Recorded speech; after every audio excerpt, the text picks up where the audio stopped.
आज हम अभिव्यक्ति माध्यम का तीसरा अध्याय जो कि है विभिन्न माध्यमों के लिए लेखन।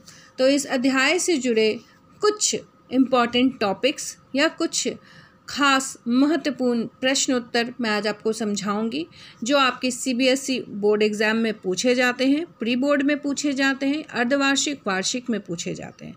तो इन प्रश्नों को मैं आपको लिखने के लिए भी दूंगी और इन प्रश्नों को मैं आपको एक बार पढ़ के समझा भी दूंगी ताकि आप इसे समझ जाएं, फिर लिखिएगा, उसके बाद ही इसे याद कीजिएगा। ठीक है, तो चलिए शुरुआत करते हैं। अध्याय है आपका विभिन्न माध्यमों के लिए लेखन। लेखन कार्य क्या है? लिखकर संदेश पहुंचाना। माध्यम क्या है? किस माध्यम के द्वारा?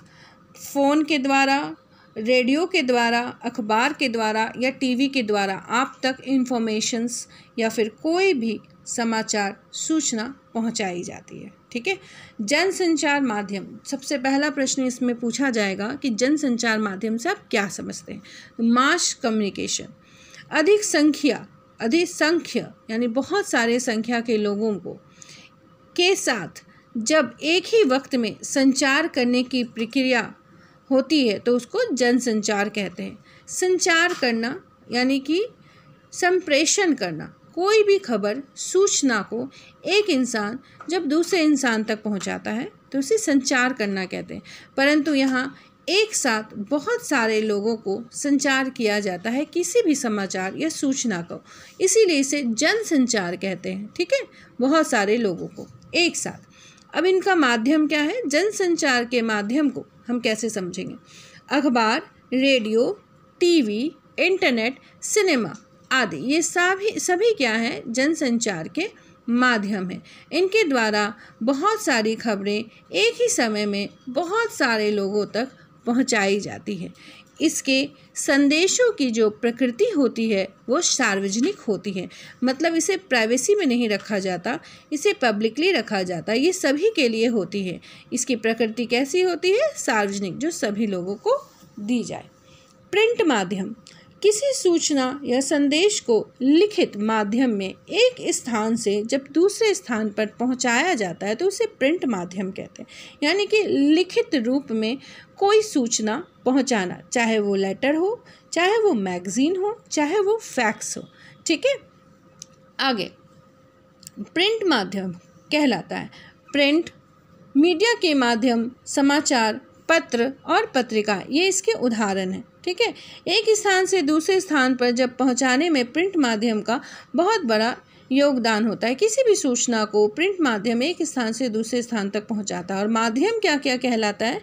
समाचार पत्र भी एक माध्यम है और मैगजीन भी एक माध्यम है। फैक्स में भी हम चाहे तो बहुत सारे बातें पहुंचा सकते हैं, परंतु ये जनसंचार के लिए नहीं होता है। हम जनसंचार पढ़ रहे हैं तो जनसंचार में प्रिंट माध्यम में पत्रिकाएं, मैगजीन और समाचार पत्र यानी न्यूज़पेपर आते हैं। अगला है रेडियो समाचार। रेडियो समाचार क्या है? यह एक श्रव्य माध्यम है जिससे हमें सूचना सुनने को मिलती है। रेडियो जनसंचार का एक श्रव्य माध्यम है। रेडियो के समाचार की संरचना अखबारों या टीवी की तरह उल्टा पिरामिड शैली में होती है, इन्वर्टेड पिरामिड शैली में होती है। इस पर आधारित की जाती है। रेडियो की जो खबरों की अब शैली कैसी होती है? ये उल्टा पिरामिड शैली में होती है। शुरुआत के पन्नों पे अखबार हो, चाहे रेडियो हो, चाहे न्यूज़ यानी कि आप जो समाचार देखते हैं उसमें शुरुआत में आपको जो ब्रेकिंग न्यूज़ होती है वो थोड़े अंशों में बताई जाती है, फिर थोड़ा विस्तार होता है, फिर उसके बाद पूरा विस्तार पूर्वक उसे बताया जाता है। तो इस प्रकार ये उल्टा पिरामिड शैली में बताई जाती है। रेडियो के लिए समाचार लेखन कि कुछ बुनियादी बातें आपको बतानी है। तो रेडियो के लिए सबसे पहली बुनियादी बात है साफ़ सुथरी और टाइप्ड कॉपी। जो कॉपी बनती है समाचार की वो बिल्कुल साफ़ सुथरी होनी चाहिए और टाइप्ड होनी चाहिए। डेडलाइन, संदर्भ और संक्षिप्ताक्षर मतलब उसमें डेडलाइन होना चाहिए, उसके संदर्भ होने चाहिए और संक्षिप्त अक्षर होने चाहिए। मतलब खबर को बहुत बड़े तौर पे नहीं, बहुत छोटे संक्षेप में दिया जाना चाहिए। किस संदर्भ में बात की गई है वो बताना चाहिए। और डेडलाइन यानी कि खबर कहाँ तक है, कितनी बड़ी खबर है, उसका एक डेडलाइन होना चाहिए कि आपको खबर कितना सुनाना है। ठीक है। टीवी खबरों के विभिन्न चरण। टीवी में भी यह सूचनाएं विभिन्न चरणों से होते हुए दर्शकों के पास पहुंचती हैं, और ये चरण कौन कौन सी हैं आपको वो देखनी है।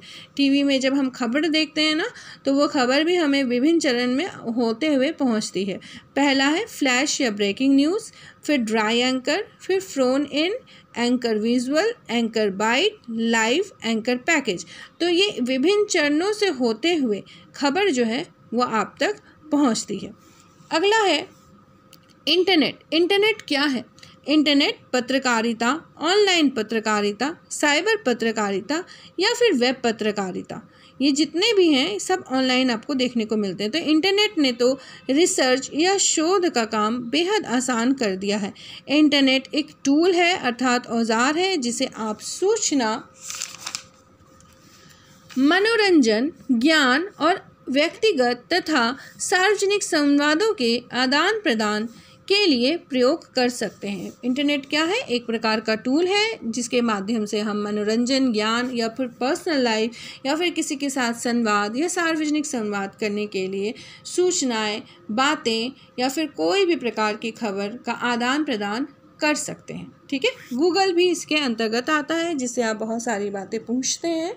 तो इंटरनेट के ज़रिए ही हम सब कुछ एक दूसरे के साथ शेयर कर पाते हैं, जान पाते हैं। ठीक है, तो आजकल आपके मोबाइल में बहुत आसानी से अवेलेबल है, इसलिए आपको इसको ज़्यादा समझाने की मुझे आवश्यकता नहीं है। इंटरनेट पत्रकारिता। इंटरनेट पर अखबारों का प्रकाशन या खबरों का आदान प्रदान ही इंटरनेट पत्रकारिता कहलाता है। इंटरनेट पत्रकारिता क्या है? इंटरनेट पर अखबारों का जो प्रकाशन होता है या खबरों का जो आदान प्रदान होता है, वही इंटरनेट पत्रकारिता कहलाता है।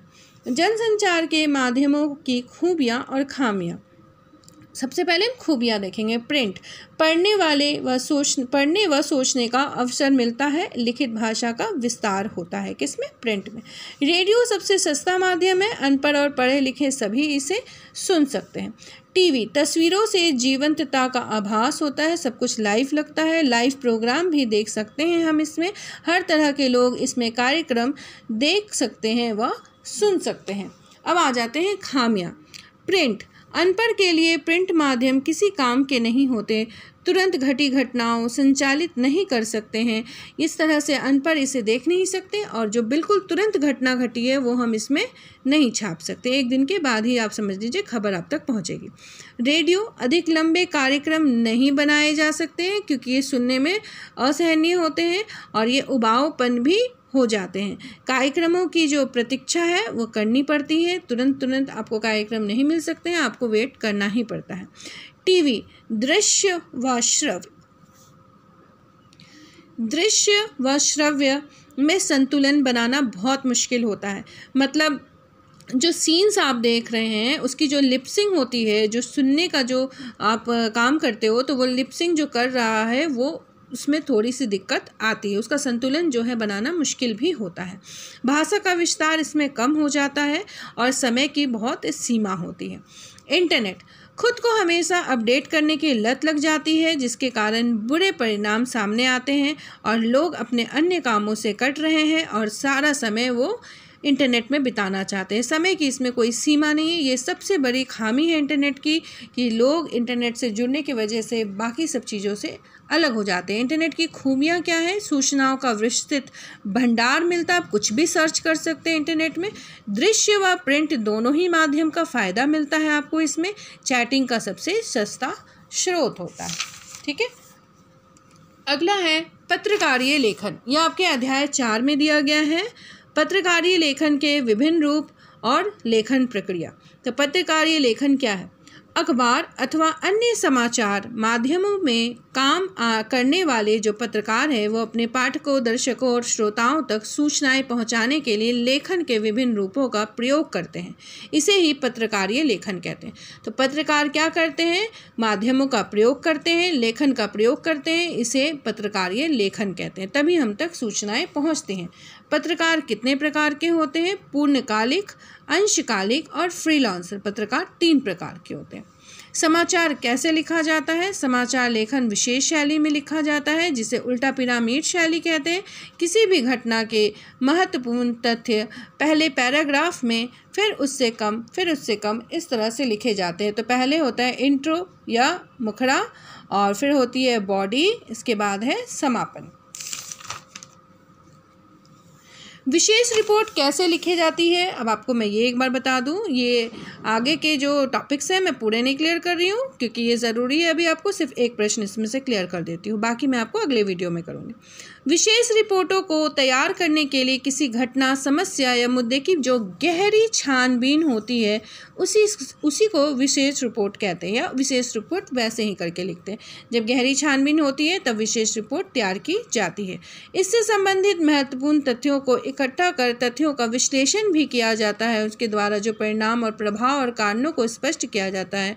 विशेष रिपोर्ट के विभिन्न प्रकार होते हैं: खोजी रिपोर्ट, इन डेप्थ रिपोर्ट, विश्लेषणात्मक रिपोर्ट और विवरणात्मक रिपोर्ट। तो ये कुछ रिपोर्ट है खास करके जो तैयार किए जाते हैं। विशेष रिपोर्ट के लिए गहरी छानबीन की जाती है। तो मूलतः जो अनिवार्य थे वो प्रश्नोत्तर मैंने आपको समझा दिए, इससे तैयारी कर लीजिएगा। ओके क्लास 12, धन्यवाद।